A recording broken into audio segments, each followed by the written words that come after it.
কিছু ছাত্র নাহু সরফের কিতাবকে শুধু বেশি গুরুত্ব দেয়, অন্যান্য কিতাবের প্রতি তেমন গুরুত্ব প্রদান করেন না। ফলে সে সারাদিন নাহু সরফ নিয়ে পড়ে থাকে, নাহু সরফ শুধু পড়তে থাকে, সূক্ষ্ম সূক্ষ্ম বিষয় বা নাহু সরফের কাওয়াইদ ইত্যাদি এইটা নিয়েই আলোচনা করে থাকে, এটা নিয়েই পড়ে থাকে, কিন্তু অন্যান্য কিতাবের প্রতি তার কোনো মাথা ব্যথা নেই। যেমন হেদায়াতুন নাহু জামাত, হেদায়াতুন নাহু জামাতে শিক্ষার্থীরা হেদায়াতুন নাহু কিতাবকে সবচেয়ে বেশি গুরুত্ব প্রদান করে থাকে। হেদায়াতুন নাহু জামাতে কি সবচেয়ে গুরুত্বপূর্ণ কিতাব হেদায়াতুন নাহু? এটা যদি কেউ মনে করে থাকে সেটা সম্পূর্ণ ভুল ধারণা। হেদায়াতুন নাহু জামাতের মূল কিতাব হেদায়াতুন নাহু নয়, কাফিয়া জামাতের মূল কিতাব কাফিয়া নয়, এটা ভুল। কেন যে এই গুরুত্ব আসলে কি বলবো, এই যে হেদায়াতুন নাহু যে কিতাবটা অনেক গুরুত্বপূর্ণ, কিতাবের সবচেয়ে বেশি গুরুত্বপূর্ণ, এই জন্য কিতাবের জামাতের নামই দিয়ে দিয়েছে, শ্রেণীর নাম দিয়েছে হেদায়াতুন নাহু জামাত, হেদায়াতুন নাহু শ্রেণী, কাফিয়া জামাত। এই যে জামাতের নাম দেওয়া, এটা আর একটা বড় ভুল। হেদায়াতুন নাহু জামাতের মূল কিতাব হেদায়াতুন নাহু নয়, কাফিয়া জামাতের মূল কিতাব কাফিয়া নয়, বরং হেদায়াতুন নাহু জামাতের মূল কিতাব হচ্ছে তরজমাতুল মাআনিল কোরআন।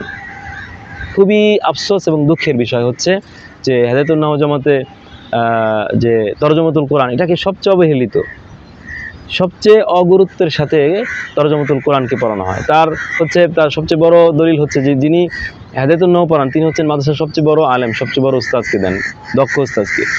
আর হচ্ছে যে তুলনামূলক একটু কম দক্ষ যে তাকে দেওয়া হয় তরজমাতুল কোরআন। এটা খুবই আফসোসের বিষয়, দুঃখের বিষয়। কাফিয়া জামাতেও একই অবস্থা, কাফিয়া কিতাব এমন উস্তাদকে দেওয়া হয় যিনি অনেক মেধাবী, অনেক দক্ষ, অনেক যোগ্য তাকে।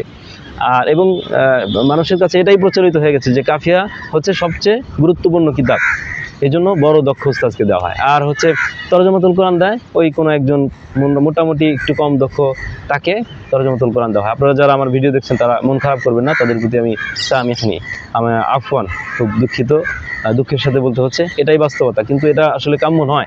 আমাদের দেশে আসলে আরও অনেক কিছু ভাবার আছে, অনেক চিন্তার আছে, অনেক ফিকিরের বিষয় আছে। শিক্ষার্থীদের জীবনটাকে আসলে তাদেরকে জীবনকে মূল্যায়ন করতে হবে। মানুষের জীবনে তো আসলে মূল্য আছে, সময়ের মূল্য আছে, ইস্তেদাদের মূল্য আছে। তো হেদায়াতুন নাহু জামাত, কাফিয়া জামাতের মূল কিতাব হচ্ছে তরজমাতুল কোরআন। এটার প্রতি সবচেয়ে গুরুত্ব দিতে হবে, কারণ কোরআনের জন্যই তো আমাদের জীবন, তাই না? কোরআনের জন্যই তো আমাদের এই পড়াশোনা, মেহনত, পরিশ্রম, সব কিছু তো কোরআনের জন্য, সুন্নাহর জন্য, হাদিসের জন্য। কিন্তু আফসোস হচ্ছে যে তরজমাতুল কোরআন কয়জন শিক্ষার্থী আছে, দাওর হাদিস পড়ুয়া মুমতাজ লেভেলের কয়জন শিক্ষার্থী আছে যে কোরআনের শুরু থেকে শেষ পর্যন্ত তরজমা বুঝে সে তরজমা করতে পারবে, যে কোনো জায়গা থেকে যে কোনো আয়াতের তরজমা সে শুদ্ধভাবে করতে পারবে, বুঝতে পারবে? এমন সংখ্যক খুব কম তালেবে ইলম আছে। বাস্তবতা এটাই যে টুকটাক তরজমাতুল কোরআন বোঝার জন্য, কোরআন শেখার জন্য মেহনতটা কিন্তু খুব কমই হয়। আসলে যারা করে তারা হচ্ছে কি করে, ওই পরীক্ষা কেন্দ্রিক পড়াশোনা করে। পরীক্ষায় কি আসবে এই কেন্দ্রিকই পড়াশোনা হয়। নাউযুবিল্লাহি মিন যালিক। কোরআন তো আসলে পরীক্ষা কেন্দ্রিক পড়াশোনার বিষয় নয়। কোরআন তো হচ্ছে জীবনের বিধান। কোরআন হচ্ছে গোটা জীবনের পড়ার বিষয়, তিলাওয়াতের বিষয়, তাদাব্বুরের বিষয়, ফাহামের বিষয়, গবেষণার বিষয়, সেটা জীবনে বাস্তবায়নের বিষয়, জীবনকে আলোকিত করার বিষয়, নিজের জীবনে সেটাকে প্রয়োগ করার বিষয়, তাই না? তো যেটা বলছিলাম যে হেদায়াতুন নাহু জামাতের মূল কিতাব হেদায়াতুন নাহু নয়, বরং প্রত্যেকটা কিতাবই গুরুত্বপূর্ণ। কোরআনকে সবার আগে গুরুত্ব দিতে হবে। তারপর আছে ফিকহের কিতাব, এরপর আছে আরবি ভাষার কিতাব, তারপর হচ্ছে আপনার উসুলের কিতাব, বালাগাতের কিতাব, এবং প্রত্যেকটা শাস্ত্রের কিতাব। প্রত্যেকটা শাস্ত্রকে সমান গুরুত্ব দিতে হবে। তরজমাতুল কোরআনকে সর্বোচ্চ গুরুত্ব দেওয়ার পর অন্যান্য শাস্ত্রের প্রতিও গুরুত্ব দিতে হবে। কিন্তু ছাত্ররা করে থাকে সেটা হচ্ছে হেদায়াতুন নাহু এবং সরফ, নাহু এবং সরফটাকে গুরুত্ব দেয় বেশি। আবার মোটামুটি পরীক্ষায় ভালো রেজাল্ট করার জন্য যতটুকু পড়া দরকার সেই পরীক্ষা কেন্দ্রিক পড়াশোনা করে। এই চিন্তাটা গলত, ভুল। কাফিয়া জামাতের সেম কাহিনী। কাফিয়া জামাতের মূল কিতাব কাফিয়া নয়, আমি বারবার বলছি। এটা আপনি দক্ষ, বিজ্ঞ, যোগ্য যে কোনো আলেমকে জিজ্ঞেস করবেন, কেউ বলবে না যে কাফিয়া জামাতের মূল কিতাব কাফিয়া কিতাব। কাফিয়া জামাতের মূল কিতাব হচ্ছে তরজমাতুল কোরআন, তরজমাতুল মাআনিল কোরআন, কোরআনের তরজমা শেখা, এটা হচ্ছে সবার আগে গুরুত্ব। এরপর হচ্ছে অন্যান্য ফিকহের কিতাব, তারপর হচ্ছে ভাষা সাহিত্যের কিতাব, উসুলের কিতাব, ফিকহের অন্যান্য বিষয়গুলো। প্রত্যেকটা শাস্ত্রকে সমান গুরুত্ব দিতে হবে। আর বিশেষ করে আরবি ভাষায় অবশ্যই গুরুত্ব দিতে হবে। শুধু নাহু সরফ পড়লেন, এই যে কাফিয়া জামাতে খুঁটিনাটি সূক্ষ্ম বিষয় যে শিখেন, এগুলো কোত্থেকে আসছে?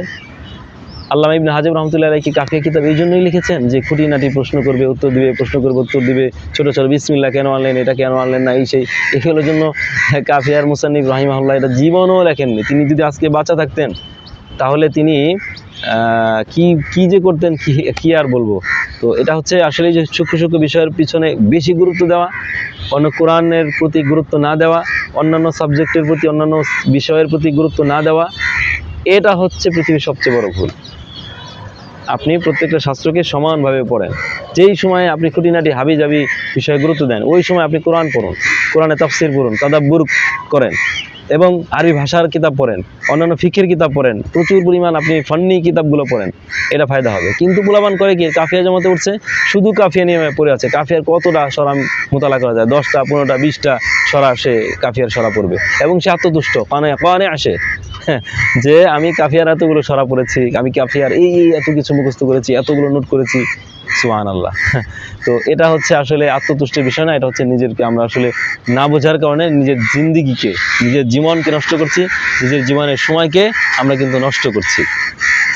তো আমাদেরকে এই নিজের জীবনের সময়কে খুব গুরুত্ব দিতে হবে। নাহু সরফটা ইজরা করে করে পড়তে হবে এবং নাহু সরফের যেটা উদ্দেশ্য, সেই উদ্দেশ্য যেন অর্জিত হয় সেই বিষয়ে গুরুত্ব দিতে হবে।